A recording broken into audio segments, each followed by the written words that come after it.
வாழ்க வையகம், வாழ்க வையகம், வாழ்க வளமுடன். குரு வாழ்க, குரு வைத்து. ஓம் குரு பிரம்மா குரு விஷ்ணு குரு தேவோ மகேஸ்வரக குரு சாக்ஷாத் பரபிரம்மா தஸ்மே ஸ்ரீ குரவே நமக. உலகமெங்கும் உள்ள ஆதவன் தொலைக்காட்சி நேர்களே, ராசி பல நிகழ்ச்சியூடாக உங்களை சந்திப்பதில் பெரும் மகிழ்ச்சி அடையும். இன்றைய நாளில் மன நிம்மதி, மனநிறைவு, மனமகிழ்ச்சி பெருகட்டும். வாழ்க்கை பயணங்களில் உயர்வு கிடைக்கட்டும். லட்சிய பாதைகளில் வெற்றி கிடைக்கட்டும். அதற்கு எல்லாம் வல்ல அந்த இறைவனும் குருவும் உங்களுக்கு துணை நிற்கட்டும். முதல்ல இன்றைய நாளுக்கான பஞ்சாங்க விவரங்களை பார்ப்போம். திருக்கணிதம் அடிப்படையிலான பஞ்சாங்க விவரம்.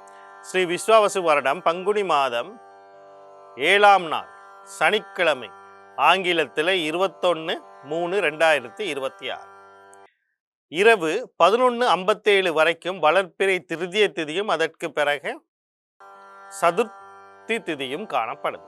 நாள் முழுவதும் அஸ்வினி நட்சத்திரம் காணப்படுது. இரவு 7 மணி வரை ஐந்திரிய நாமயோகமும் அதற்கு பிறகு வைத்திருதி நாமயோகமும் காணப்படும். மதியம் 1:15 வரைக்கும் தைத்துளை கரணமும், இரவு 11:57 வரைக்கும் கரசை கரணமும் அதற்கு பிறகு வணிசை கரணமும் காணப்படும். இன்றைய நாளுக்கான அமிர்தாதி யோகத்தை பார்த்தோம்னா நாள் முழுவதும் சித்த யோகம் இருக்கு. இன்றைய நாளுக்கான சூலத்தை பார்த்தா கிழக்கு திசையில் இருக்கு. அதுக்கான பரிகாரம் தயிராகும். கிழக்கு திசையை நோக்கி தேவையும் அவசியம் இருப்பவர்கள் அந்த பக்கம் போறதா இருந்தால் தயிரை தானமாக கொடுத்துட்டு போகலாம். போற காரியங்கள் உங்களுக்கு சாதகமாகவும் நன்மையாகவும் நடக்கிறதுக்கான வாய்ப்புகள் இருக்கு. இன்றைய நாளுக்கான நேர விவரங்களை பார்ப்போம். காலையில் 7:46 8:30 வரைக்கும், மாலையில் 4:30 5:30 வரைக்கும் நல்ல நேரம். காலையில் 9:16 10:47 வரைக்கும் ராகு காலமும், மதியம் 1:48 3:29 வரைக்கும் யமகண்டம், காலையில் 6:14 7:45 வரைக்கும் குளிகை நேரமும் காணப்படும். இன்றைய நாளில் பார்த்தீங்கன்னு சொன்னால் திருதிய திதி இருக்கு. திருதிய திதியில் செய்யக்கூடாத விஷயம் கடன் வாங்கிறது, கடன் கொடுக்கிறது. அது 3 தலைமுறைகளுக்கு திருப்பி செலுத்த முடியாது. அப்ப திருதிய திதியில கடன் வாங்கக்கூடாது, கடன் கொடுக்கக்கூடாது. அப்ப எதா இருந்தாலும் அதற்கு முன்னாடியே செய்து கொள்ளுங்க. அடுத்து இன்றைக்கு நான் சொன்ன மாதிரியே ஐந்திரிய நாமயோகம் இருக்கு, வைத்திருதிய நாமயோகம் இருக்கு. இது ரெண்டுமே ஒரு சிறப்பான நாமயோகங்களால கொள்ள முடியாது. அதனால் இன்றைக்கு நல்ல செயல்கள், அதாவது புதிய செயல்கள் ஆரம்பிக்கிறது தான். நீங்கள் செய்துக்கிட்டு இருக்க விஷயத்தை தொடர்ந்து செய்துட்டு போங்க, அதில் எந்த ஒரு குழப்பமும் இல்லை. ஆனால் புதிதாக ஒரு விஷயத்தை ஆரம்பிக்கணும்னா அந்த விஷயங்களை மட்டும் இன்றைக்கி தள்ளி வைத்து கொள்ளுங்கள். வரும் அடுத்து பார்த்தீங்கன்னு சொன்னால் நாமயோகத்தில் விஷ்கம்ப நாமயோகம் வரும். அதுவும் ஒரு மத்தியம நாமத்துக்குள்ளே வரும். அதுக்கு அங்கிட்டு பிரீத்தி, ஆயுஷ்மான், சௌபாக்கியம், இந்த மாதிரியான நல்ல நாமயோகங்கள் வரும். மற்ற விஷயங்களும் அதில் கூடி வந்துருச்சு அப்படின்னா நீங்கள் அன்னைக்கான விஷயத்தை ஆரம்பிக்கலாம். ஆனால் நீங்கள் என்னைக்கு எந்த ஒரு விடயத்தை செய்கிறதாக இருந்தாலும் ஒரு ஜோதிடருடைய ஆலோசனை பெற்று செய்யுங்க. காரணம் என்ன அப்படின்னா, நான் நல்ல நாள்னு பொதுவாக தான் சொல்கிறேன். ஆனால் இப்போ ஒரு உதாரணம் சொல்கிறதா இருந்தால், நீங்கள் ஒரு நில சம்பந்தப்பட்ட விஷயம் அல்லது கட்டிட சம்பந்தப்பட்ட விஷயத்த ஒரு ஆரம்பிக்கணும்னு நினைக்கிறீங்க. அன்றைக்கு செவ்வாய் பகவான் எந்தவித பாதிப்பும் இல்லாமல் இருக்கும். அப்பதான் அந்த விஷயம் அடுத்த நிலைக்கு போகும். செவ்வாய் பகவான் பாதிப்புக்குள்ளாக இருந்தால் அந்த விஷயம் நகராது. அதே நேரத்தில் செவ்வாய் பகவான் உங்களுக்கு பாதகம் தரக்கூடிய ஒரு கிரகமாக இருந்துட்டார் அப்படின்னாலும் அதை கரெக்டாக ஜோதிடத்தான் சொல்ல முடியும். அதே மாதிரி நீங்கள் ஒரு உணவகம் சார்ந்த விஷயம், அதாவது ஹோட்டல், ரெஸ்டாரண்ட், அந்த மாதிரியான ஒரு விஷயத்தை ஆரம்பிக்கிறீங்க. அங்கே செவ்வாய் சந்திரனோட விஷயங்களை பார்க்கணும். சந்திரன் ஒரு முக்கிய அம்சமாக இருக்கிறார். செவ்வாயை பார்க்க வேண்டியது. மீன்பிடி, விவசாயம், சந்திரனை கட்டாயம் பார்த்தாகும். இப்படி ஒவ்வொரு கிரகத்துக்குமான நாட்கள் இருக்குது. அவருக்கு பாதிப்படையும் காலங்களில் நீங்கள் அந்த விஷயங்களை செய்ய ஆரம்பித்தீர்கள்னா தொடர்ந்து பாதிப்பை மட்டுமே சந்திக்கக்கூடிய சூழ்நிலைகள் ஏற்படும். அதனால பொறுமையாக அமைதியாக ஒரு தட்டை கேட்டுட்டு ஆரம்பிங்க, உங்களுக்கான சிறப்பான ஒரு விஷயமாக அமையும். அடுத்து இன்றைய நாளுக்கான ராசி பலனை பார்ப்போம். இந்த ராசி பலன் அப்படின்னு சொல்லும்போது ஒவ்வொரு நாளுமே நான் ஒரே விஷயத்த சொல்லிக்கிட்டு இருக்கேன். நீங்கள் கூட யோசிக்கலாம், தொடர்ந்து பார்க்குறது ஏன் இது தொடர்ந்து சொல்கிறார் அப்படின்னா, நம்ம தொலைக்காட்சி வாயிலாக வர்றோம், அடுத்தது முகநூல்களில் இந்த மாதிரி வலைத்தளங்கள்லையும் எங்களது வந்துக்கிட்டு இருக்கு. புதிய புதிய நபர்கள் பார்ப்பாங்க, அவங்களும் சரியாக எப்படி ஜாதக பலன்களை கேட்பது, வார பலன்கள், நாட்பலன்கள், ஆண்டு பலன்களை எப்படி நம்ம சரியாக பார்த்து கொள்வது, ஒரு பேச்சு பலனாக இருந்தாலும் சனி பேச்சு, குரு பேச்சு, ராகுகேது பேச்சு, இதுதான் வருடாந்த கோள்கள் அப்படின்னு நம்ம சொல்கிறனால இந்த பேச்சுகளோட பலன்களை பார்க்கும்போது எப்படி பார்க்கணுங்கிறத நம்ம தெளிவாக தெரிஞ்சுக்கணும். அப்போ தான் நம்ம அந்த பலனுக்குள்ளே போக முடியும். அப்போ முதல்ல நீங்கள் பார்க்க வேண்டிய விஷயம் என்ன அப்படின்னா, எல்லாருக்குமே ராசி தெரியும், நட்சத்திரம் தெரியும். ஆனால் அதுக்கு பலன் பார்க்கணுமானா அவசியம் இல்லை. பார்க்க வேண்டியது லக்னத்துக்கு. ஏன் அப்படின்னா, ராசி நட்சத்திரம் எதை மையமாக வைத்து உருவாகுதோ, சந்திரன் எந்த நட்சத்திரத்தில் இருக்கிறாரோ, சந்திரன் எந்த ராசியில் இருக்கிறாரோ அதுதான் நட்சத்திரம், அதுதான் ராசி. இப்போ சந்திரன் யார் அப்படின்னா, அவர் ஒரு தாய் கிரகம் அப்படின்னு சொல்லப்படுது. ஜோதிட சாஸ்திர விதிகளுக்கு அமைய அது ஒரு தாய் கிரகமாக சொல்லப்படும். அப்படிப்பட்ட ஒரு தாய் கிரகம், தாய்ங்கிறவர் உடலை கொடுக்கிறார். சந்திரனுக்கு ஒரு சிறப்பம்சம் இருக்கிறது, அதுதான் மனம். மனதுக்குரியவரும் சந்திரனாக இருக்கிறார். அப்ப உயிர் அற்ற உடல் அப்படின்னு நம்ம சொல்லும் போது அதுக்கு பேர் பிணம் என்று சொல்லப்படும். அப்படிப்பட்ட பிணத்திற்கு நீங்க பலன் பார்க்கறதுனால என்ன பிரயோஜனம் இருக்கு? இப்ப அதை நடத்தி செல்வது ஆன்மா, உயிர். இந்த ஆன்மா உயிரை யாருக்கு தருவா அப்படின்னா, ஆத்மகாரகன், உற்பத்திக்காரகன் என்று சொல்லப்படுகிற சூரியன், அவரே உலகத்திற்கு தந்தை என்று சொல்றார். தந்தை தான் உயிர் கொடுக்கிறது. அப்ப தந்தையை மையமாக வைத்து எடுத்துக்கொள்ளக்கூடிய பலன் தான் லக்ன பலன், அதாவது சூரியனை மையமாக வைத்தோம். அப்ப லக்ன பலனை தான் நீங்க கேட்கணும். லக்னம்னா என்ன அப்படின்னா, ஒரு இடத்துல லானா போட்டிருப்பாங்க, ஒரு இடத்துல ஒன்று போட்டிருப்பாங்க, ஒரு இடத்துல கோடு போட்டிருப்பாங்க. இப்ப லக்ன பலனை கேளுங்க. அடுத்தது மகா திசை புத்தி என்ன நடக்குதுன்னு உங்க ஜன்ன ஜாதகத்தை எடுத்து பாருங்க. அந்த மகா திசை புத்தி உங்களுக்கு சாதகமா பாதகமானு பாருங்க. சாதகமா பாதகம்னா ஒரு சிலர் சொல்லுவாங்க எப்படின்னா, 8க்கு 6 கூடியவன் தசையோ புத்தியை நடத்தினாள், 12 கூடியவன் தசையோ புத்தியை நடத்தினாள் அப்படின்னு சொல்லுவாங்க. பாதகமாதிபதி, மாரகாதிபதி அது ஒரு பக்கத்துல வேலை செய்தாலும் முக்கியமா பார்க்க வேண்டியது முடக்காதிபதி, சூனியாதிபதி, அடுத்தது வைநாசிகாதிபதி, அவயோகி. இந்த 4 பேரை பார்க்கணும். ஏன் அது முக்கியம் இல்லையா? இது முக்கியமானா, நீங்க பிறக்கும் போதே இதுதான் பஞ்சாங்கம் அப்படின்னு சொல்லப்படுற விஷயம் உங்களுக்கு கர்மாவை சொல்லிடுது, உங்களுடைய விதியை சொல்லிடுது.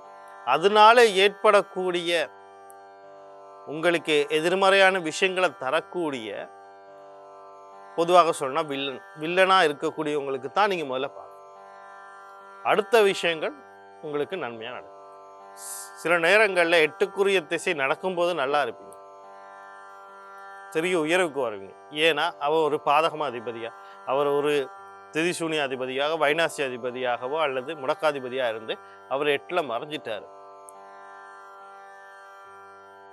இந்த நீசபங்க ராஜயோகம்னு சொல்லப்படுற விடயங்கள் மாதிரியான விஷயங்கள்லாம் இருக்குது. அது வேற இதுல பார்க்கறது. இந்த மாதிரி விஷயங்கள் மறையும் போது, அதாவது கெட்டவன் கெட்டிடில் கிட்டிடும் ராஜயோகம் அப்படின்னு ஒரு விஷயம் ஜோதியில் இருக்கு. இந்த மாதிரி விஷயங்களுக்கெல்லாம் தொடர்புபடுத்தி அந்த விஷயம் வரும். அப்போ இந்த விஷயங்களை தெரிஞ்சு கொள்ளுங்க. அடுத்தது தசைநாதன் புத்திநாதன் கர்ம நட்சத்திரத்தில் இருக்காரான்னு பார்த்துக்கொள்ளுங்க. ஒரு தசையில் ஒரு புத்தி ஊழ்வினை புத்தி நடக்கும், அது நடக்குதான்னு இவ்வளோத்தையும் தெரிஞ்சுக்கிட்டு ஒரு ஜாதகத்தை பார்த்தீங்கன்னா அந்த ஜாதகம் உங்களுக்கு சிறப்பாக வழிபடுத்தக்கூடியதாக இருக்கு.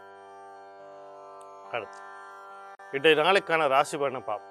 முதல்ல மேசராசி அன்பர்களே, இன்றைய நாள் உங்களுக்கு எப்படி இருக்கு அப்படின்னு சொல்லி பார்த்தோம்னா, நீங்க கவனம் செலுத்த வேண்டிய விடயங்கள் அப்படின்னு சொல்லும் போது, குழந்தைகளுக்காக முயற்சி பண்றவங்க வாய்ப்பு இருக்கு. குழந்தைகள் வெளிநாடு போகிறதுக்காக முயற்சி பண்ணுறாங்க, வாய்ப்பு இருக்குது. பூர்வீகத்தை விட்டு வெளியே போயிட்டு நீங்கள் ஏதோ ஒரு விஷயத்தை செய்யணும்னு நினைக்கிறீங்க, வாய்ப்பு இருக்குது.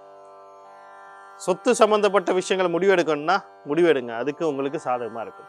பாவ பிரிவினைகள் சாதகமாக இருக்கும். காதல், களியாட்டங்கள், கொண்டாட்டங்கள்லாம் கைக்கூடி வர்றதுக்கான வாய்ப்பு இருக்குது. வாய்ப்புகளை சரியாக பயன்படுத்தி கொள்ள நீங்கள் குலதெய்வம் கண்ணா யோகாதிபதி வழிபாடு செய்து கொள்ளுங்க. இன்றைய நாள் உங்களுக்கு இனிமேல் அழகாக அமையும். அடுத்து ரிஷபராசியில் இருக்குது. இன்றைய நாள் உங்களுக்கு எப்படி இருக்குது அப்படின்னு சொல்லி பார்த்தோம்னா, நீங்கள் கவனம் செலுத்த வேண்டிய விடயங்கள் அப்படின்னு சொல்லும் போது தாய் வழி உறவுகள், தாய் சார்ந்த விஷயத்தில் கவனமாக இருக்கணும்.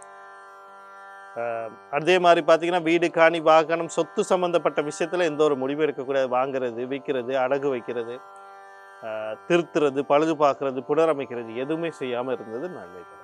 கணவன் மனைவி இடையிலே கருத்து வேறுபாடுகள், முரண்பாடுகள் வரலாம். கடந்து போக பாருங்கள், பேசி பெருசு காக்காதீங்க. அதே மாதிரி பாடசாலை கல்வி கற்ற மாணவர்கள் கல்வி இதுகளில் கொஞ்சம் கவனம் செலுத்துங்க.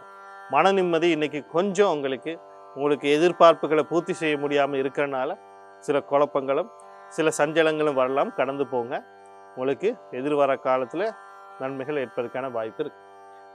நாள் வரக்கூடிய சகல விஷயத்தையும் நன்மையாக மாற்றி அமைத்துக்கொள்ள நீங்கள் பெண் தெய்வம்னு சொல்லக்கூடிய துர்க்கை மாரியம்மன், கருமாரியம்மன், முத்துமாரியம்மன், அம்பாள், குலதெய்வம் கண்ணா யோகாதிபதி வழிபாடுகளையும் ஆதிபராசக்தி கவச பாராயணம் அல்லது பாராயணத்தை கேட்கிற நன்மையை தரும். அடுத்து மிதுன ராசி நேயர்களே, இன்றைய நாள் உங்களுக்கு எப்படி இருக்குது அப்படின்னு சொல்லி பார்த்தீங்கன்னா, நீங்கள் கவனம் செலுத்த வேண்டிய விடயங்கள் அப்படின்னு சொல்லுது. வாழ்க்கையில் எல்லாருக்குமே ஒரு முயற்சி இருக்கும். அந்த முயற்சியில் உங்களுக்கு தடையும் தாமதமும் காட்டும். ஆனால் உங்களுக்கான ஒரு நாள் வரும், அந்த விஷயங்கள் தெளிவாக இருக்குது. சில பயணங்கள் போகிறதுக்கு முன்னுக்கு ஒரு தடவைக்கு 2 தடவை ஆலோசனை பண்ணிட்டு போங்க. இல்லைன்னா போகிற காரியங்களில் உங்களுக்கு சில தாமதங்கள், தடைகள் ஏற்படுறதுக்கான வாய்ப்பு இருக்குது. தம்பி தங்கைகள் விஷயத்தில் கொஞ்சம் கவனமாக இருங்க. அந்த விஷயத்துலையும் அவங்களையும் கவனமாக இருக்க சொல்லுங்கள். சில பதிவுகள், பத்திரம் சம்மந்தப்பட்ட ஏதோ ஒரு பதிவுகளை செய்கிறதுக்கு இருந்தீங்கன்னா அந்த விஷயத்தில் கவனமாக இருங்க. சில சிக்கல்களும் தடங்களும் வர்றதுக்கான வாய்ப்புகள் இருக்குது. இந்த சிக்கல்கள்லேருந்து கடந்து இந்த வாய்ப்புகளை சரியான முறையில் பயன்படுத்தி கொள்றதுக்கு நீங்கள் செவ்வாய் பகவான், அவருடைய அதிபதி முருகப்பெருமான், குலதெய்வம் கண்ணா யோகாதிபதி வழிபாடு செய்து கொள்ளுங்க. என்றால் உங்களுக்கு இனிமையாக அமையும். அடுத்து கடகராசின்னு இருக்குது. குடும்ப உறுப்பினர்கள் யாராக இருக்கலாம், குடும்ப அங்கத்தருன்னு சொல்கிறவங்க கிட்ட தேவையற்ற சண்டைகள், சச்சரவுகள், வாக்குவாதங்கள், கருத்து வேறுபாடுகள், முரண்பாடுகள் வந்தாலும் கடந்து போங்க. வார்த்தை பிரயோகங்களில் கவனமாக இருங்க. முக்கியமாக தந்தையிடம் வாழ்க்கையை மாற்றேன் அப்படின்னு சொல்லிட்டு ஏதோ ஒன்று நீங்கள் செய்ய போனாலும் இன்றைக்கி குடும்பத்தில் உள்ளவங்களை பாதிக்காமல் செய்கிறதுக்கு யோசிங்க. அவங்க எதிர்மறையோ அவங்களுடைய விஷயங்கள் ஏதோ ஒரு விஷயம் இருந்துச்சுன்னா ஒரு எதிர்கருத்து இருந்தாலும் இன்றைக்கி அதை கைவிட்டுருங்க. அடுத்து பார்த்தீங்கன்னா தேவையில்லாமல் நான் அதை செய்ய போகிறேன், இதை செய்ய போகிறேன்னு கையில் இருக்கிற பணத்தை செலவே அடிக்காதீங்க. பணம் பணமாகவே இருக்கட்டும், சொத்து சொத்தாகவே இருக்கட்டும். அடகு வைக்க கூட வேண்டாம், ஒன்றும் செய்யாமல் இருந்தாலே போதும். இந்த நாளில் வரக்கூடிய சகல விஷயத்தையும் நன்மையாக மாற்றி அமைத்துக்கொள்ள புத பகவான், அவருடைய அதிபதி மகாவிஷ்ணு, குலதெய்வம் கண்ணா யோகாதிபதி வழிபாடு செய்து கொள்ளுங்க. இன்றைய நாள் உங்களுக்கு இனிமையான நாளாக அமையும். அடுத்து சிம்ம ராசி நேயர்களே, இன்றைய நாள் உங்களுக்கு எப்படி இருக்குது அப்படின்னு சொல்லி பார்த்தீங்கன்னா, இன்றைக்கு உங்களுக்கே அதாவது நீங்கள் எதிர்பார்க்காத விஷயம், நீங்களே எதிர்பார்க்காம இப்படியெல்லாம் எனக்கு நடக்குமா, எனக்கு ஒரு நன்மை உண்டாயிருமா, என் வாழ்க்கையில் ஒரு பலம் பெருகுமா, நான் அடுத்த ஸ்டெப்புக்கு போகலாமா, அடுத்த ஒரு படிநிலையில் முன்னேற்றம் அடையலாமான்னு நினைக்கக்கூடிய நாள். அந்த முயற்சிகள் சரியான அந்த வாய்ப்புகள் வரும்போது சரியாக அதை பயன்படுத்தி கொள்ளுங்க. அவசரப்பட்டு எதையும் செய்து அதை குழப்பிக்கொள்ளாதுகள். இந்த நாளில் வரக்கூடிய சகல விஷயத்தையும் நன்மையாக மாற்றி அமைத்துக்கொள்ள ராசி அல்லது லக்னாதிபதினு சொல்லக்கூடிய சூரிய பகவான், குலதெய்வம் கண்ணா யோகாதிபதி வழிபாடு செய்து கொள்ளுங்க. இன்றைய நாள் உங்களுக்கு இனிமையானதாக அமையும். கன்னிராசி நேயர்களே, இன்றைய நாள் உங்களுக்கு எப்படி இருக்குது அப்படின்னு சொல்லி பார்த்தோம்னா, நீங்கள் கவனம் செலுத்த வேண்டிய விடயங்கள் அப்படின்னு சொல்லும்போது கடல் கடந்து தொடர்போடு ஏதோ ஒரு விஷயத்தை செய்கிறீங்க, கவனமாக இருக்கணும். உங்களுடைய கணவனோ மனைவியோ வெளிநாட்டில் இருந்தால் அவங்களையும் கொஞ்சம் கவனமாக இருக்க சொல்லணும். அதே மாதிரி செலவுகள், தேவையற்ற செலவுகள் அதிகரிக்கலாம். அது உங்கள் கூட இருக்கிறவங்களாக இருக்கலாம், உங்களுடைய கணவனோ மனைவியாக இருக்கலாம், குழந்தைகளாக இருக்கலாம். கூட இருக்கிறவங்க தேவையில்லாத ஒரு செலவுகளை உங்களுக்கு இழுத்து வைப்பாங்க. அந்த விஷயங்களில் கவனமாக இருங்க. அதே மாதிரி ஒரு உடல் ஒரு அசதி தன்மைகள், ஏதோ உங்களை மனசில் ஏதோ ஒரு விஷயம், அதாவது ஒரு மகிழ்ச்சியை நோக்கி போகக்கூடிய ஒரு விஷயத்தில் எங்கேயோ ஒரு சிக்கல் இருக்கிற மாதிரி தோணலாம். பெண்களுக்கு உடல் உபாதைகள் இருக்கலாம், கொஞ்சம் கவனமாக. இந்த நாளில் வரக்கூடிய சகல விஷயத்தை நன்மையாக மாற்றி அமைத்துக்கொள்ள சனி பகவான் அவருடைய அதிபதி சிவபெருமான், தர்மசாஸ்தா குலதெய்வம் கர்ணா யோகாதிபதி வழிபாடு செய்து கொள்ளுங்க. இன்றைய நாள் உங்களுக்கு இனிமையான நாளாக அமையும். அடுத்து துலா ராசி நேயர்களே, இன்றைய நாள் உங்களுக்கு எப்படி இருக்குது அப்படின்னு சொல்லி பார்த்தோம்னா, நீங்கள் கவனம் செலுத்த வேண்டிய விடயங்கள் அப்படின்னு சொல்லு வாழ்க்கையில் நிறைய பேருக்கு நிறைய எதிர்பார்ப்புக்கும். ஒரு சிலருக்கு கொடுத்த கடன் திருப்பி வரணும், ஒரு சிலருக்கு எடுத்த கடனும் திருப்பி கொடுக்கணும், ஒரு சிலருக்கு வாழ்க்கையில் அவங்களுக்குன்னு ஒரு நல்ல ஒரு தொழில் அமையணும், இல்லைன்னா செஞ்சுக்கிட்டு இருக்க தொழிலில் முன்னேற்றங்கள் பெறணும். அதே மாதிரி சிலவங்களுக்கு பார்த்தீங்கன்னா உடல் உபாதைகளில் இருப்பாங்க, அதுலேருந்து வெளியே வரணும். எதிரி தொல்லைகள் எப்போ பார்த்தாலும் எவனோ ஒருத்தன் என்னமோ செஞ்சுக்கிட்டு இருக்கான், இவன்ட விஷயம்லாம் அடங்கணும் அப்படின்னு நினச்சிங்கன்னா இன்றைக்கி அதுக்கான வாய்ப்புகள் கிடைக்கும். வாய்ப்புகளை நீங்கள் சரியாக பயன்படுத்தி கொள்ள நீங்கள் சனி பகவான் அவருடைய அதிபதி சிவபெருமான், தர்மசாஸ்தா குலதெய்வம் கர்ணா யோகாதிபதி வழிபாடு செய்து கொள்ளுங்கள். இந்த நாள் உங்களுக்கு இனிமையாக அமையும். அடுத்து விருச்சிக ராசி நேயர்களே, இன்றைய நாள் உங்களுக்கு எப்படி இருக்குது அப்படின்னு சொல்லி பார்த்தோம்னா, நீங்கள் கவனம் செலுத்த வேண்டிய விடயங்கள் அப்படின்னு சொல்லும்போது தொழில் சார்ந்த விஷயத்தில் கவனமாக இருக்கணும், கல்வி சார்ந்த விஷயத்தில் கவனமாக இருக்கணும். ஆண் குழந்தைகள், முக்கியமாக குழந்தைகள், அதுலேயும் ஆண் குழந்தைகள் சம்மந்தப்பட்ட விஷயத்தில் மிக மிக கவனமாக இருக்கணும். அவசரப்பட்டு எந்த முடிவும் எடுத்துடக்கூடாது. தொழிலுக்காக வேண்டி பூர்வீக சொத்து அல்லது சொத்துக்களை அடகு வச்சு ஏதோ செய்ய போனீங்கன்னா இன்றைக்கு வேண்டாம், பொறுமையாக அமைதியும் காத்துக்கொள்ளுங்க. நாளில் வரக்கூடிய சகல விஷயத்தை நன்மையாக மாற்றி அமைத்துக்கொள்ள நீங்கள் சனி பகவான் அவருடைய அதிபதி சிவபெருமான், தர்மசாஸ்தா குலதெய்வம் கர்ணா யோகாதிபதி வழிபாடு செய்து கொள்ளுங்க. இன்றைய நாள் உங்களுக்கு இனிமேல் அழகாக. அடுத்து தனுசு ராசி நேயர்களே, இன்றைய நாள் உங்களுக்கு எப்படி இருக்குது அப்படின்னு சொல்லி பார்த்தீங்கன்னா, நீங்கள் கவனம் செலுத்த வேண்டிய விடயங்கள் அப்படின்னு சொல்லும்போது தந்தை வழி உறவுகள், தந்தை சார்ந்த விஷயத்தில் கவனமாக இருக்கணும், கல்வி சார்ந்த விஷயங்களில் கவனமாக இருக்கணும். அதுவும் முக்கியமாக உயர்கல்வி சார்ந்தது. வாழ்க்கையை மாற்றக்கூடிய ஏதோ ஒரு முடிவு எடுக்கிறீங்க, அது தாய் சம்பந்தப்பட்ட அல்லது தாய் வழி சொத்து சம்பந்தப்பட்ட விஷயங்கள்ல இருக்கலாம், அல்லது சொத்துக்கள் வீடு காணி வாகனம் சம்பந்தப்பட்ட ஏதோ சொத்து இருக்கலாம், கணவன் மனைவி சம்பந்தப்பட்ட விஷயமா இருக்கலாம். இந்த விஷயங்களில் அவசரப்பட்டு எந்த ஒரு முடிவும் எடுத்துருக்கோம். இதனால் வரக்கூடிய சகல விஷயத்தை நன்மையாக மாற்றி அமைத்துக்கொள்ள நீங்கள் சூரிய பகவான் குலதெய்வம் கர்ணா யோகாதிபதி வழிபாடு செய்து கொள்ளுங்க. என்றால் உங்களுக்கே இனிமையாக அமையும். அடுத்து மகர ராசி நேயர்களே, இன்றைய நாள் உங்களுக்கு எப்படி இருக்குது அப்படின்னு சொல்லி பார்த்தோம்னா, நீங்கள் கவனம் செலுத்த வேண்டிய விடயங்கள் அப்படின்னு பார்க்கும்போது நீங்கள் ஏதோ ஒரு விஷயத்துக்கு முயற்சி பண்ணிக்கிட்டு இருப்பீங்க, ஆனால் அந்த விஷயம் வேற வழி இல்லையா, இல்லை நீங்கள் எதிர்பார்க்காத ஒரு விஷயம் உங்களுக்கு இன்னைக்கு நன்மை தரக்கூடியமாக அமைகிறதுக்கு திடீர்னு அமைகிறதுக்கான வாய்ப்பு இருக்கு. அது எந்த விஷயமா இருக்கலாம், ஒரு தொழிலாக இருக்கலாம், வியாபாரமாக இருக்கலாம், இல்லை ஒரு விஷயத்துக்கு நீங்கள் அனுமதி பெறுறதா இருக்கலாம், இல்லை நீண்ட நாளாக ஒரு நோயில் நீங்கள் அவதிப்பட்டுக்கிட்டு இருக்கலாம். மக்கள் அதாவது வைத்தியர்கள் உங்களை கைவிட்ட நிலையில் இருந்தால் கூட வெளிவரதுக்கான வாய்ப்புகள் இருக்கு. அதே மாதிரி தலைக்கு வந்த கண்டம் தலைப்பாகையோட போன மாதிரி சில விஷயங்களும் நடக்கிறதுக்கான வாய்ப்பு இருக்கு. எல்லாமே உங்களுக்கு நன்மையாக நடக்கிறதுக்கான வாய்ப்பு இருக்குது. அந்த வாய்ப்புகளை சரியாக பயன்படுத்தி கொள்றதுக்கு நீங்கள் ஆஞ்சநேயர் குலதெய்வம் கர்ணா யோகாதிபதி வழிபாடு செய்து கொள்ளுங்க. இந்த நாள் உங்களுக்கு இனிமேல் அழகாக. அடுத்து கும்பராசி நேயர்களே, இன்றைய நாள் உங்களுக்கு எப்படி இருக்குது அப்படின்னு சொல்லி பார்த்தோம்னா, நீங்கள் கவனம் செலுத்த வேண்டிய விடயங்கள் அப்படின்னு சொல்லும்போது திருமணம் பேச்சுவார்த்தை இல்லாட்டி வரன் தேடுபவர்கள் அவசரப்பட்டு எந்த முடிவும் எடுத்துடக்கூடாது. குழந்தைகள் சம்பந்தப்பட்ட விஷயத்தில் மிக மிக கவனமாக இருக்கணும். கணவன் மனைவி விவகாரங்கள் அப்படின்னு சொல்லும்போது அவங்களுக்குள்ள ஏற்படுற கருத்து வேறுபாடுகள், முரண்பாடுகள் எதா இருந்தாலும் கடந்து போங்க. மூணாவது மனுஷனை நாட்டாமைகள்லாம் கூப்பிடாதீங்க.